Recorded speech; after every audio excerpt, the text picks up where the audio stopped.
அண்ணன் சீரியலில் நடிக்கும் பரத்குமார் அவர்கள் சமீபத்தில் இன்டர்வியூவில் நிறைய விஷயங்கள் பகிர்ந்துக்கிட்டாரு. அந்த சமயத்தில் ஒரு கேள்வி கேட்கப்பட்டுச்சு. அதாவது ரொமான்டிக் சீன்ஸ் அப்போல்லாம் வந்து உங்களுடைய ஒய்ஃபோடைய அந்த ஒரு ரியாக்ஷன் என்னவா இருக்கும் அப்படின்ற மாதிரி.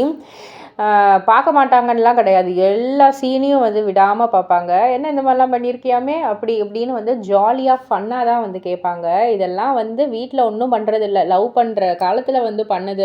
கடைசியில் இங்கே வீட்டிலலாம் ஒன்றும் பண்ணுறதில்ல. ஷூட்டிங்கில் மட்டும் நல்லா பண்ணுறியாமே அப்படின்ற மாதிரி ஒரு ஃபன்னாக ஜாலியாக தான் வந்து அவங்க வந்து கேட்பாங்க. மற்றபடி வந்து அவங்களுக்கு கொடுக்குற ரெஸ்பெக்ட், லவ், ப்ரையாரிட்டி இது எல்லாம் நம்ம வந்து கரெக்டாக கொடுத்தோன்னா எதுலேயுமே வந்து பிரச்சனை வராது. இது வந்து ஒரு ஒர்க் தானே அப்படின்ற மாதிரி வந்து போயிடும்.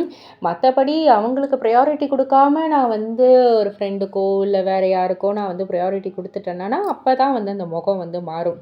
ஸோ அவங்களுக்கு கொடுக்க வேண்டிய அந்த ஒரு ரெஸ்பெக்ட், ப்ரையாரிட்டிலாம் நம்ம கரெக்டாக கொடுத்துட்டோன்னா பிரச்சனையே இல்லை அப்படின்ற மாதிரி பகிர்ந்துக்கிட்டாரு. இதை பற்றி நீங்கள் என்ன நினைக்கிறீங்க? உங்களுடைய கருத்து என்ன அப்படின்றத கீழே உள்ள கமெண்ட் பாக்ஸில் குறிப்பிட்டு சொல்லுங்கள். மறக்காமல் சேனலில் சப்ஸ்கிரைப் பண்ணி பக்கத்தில் உள்ள பெல் ஐக்கானை கிளிக் பண்ணிவிடுங்க.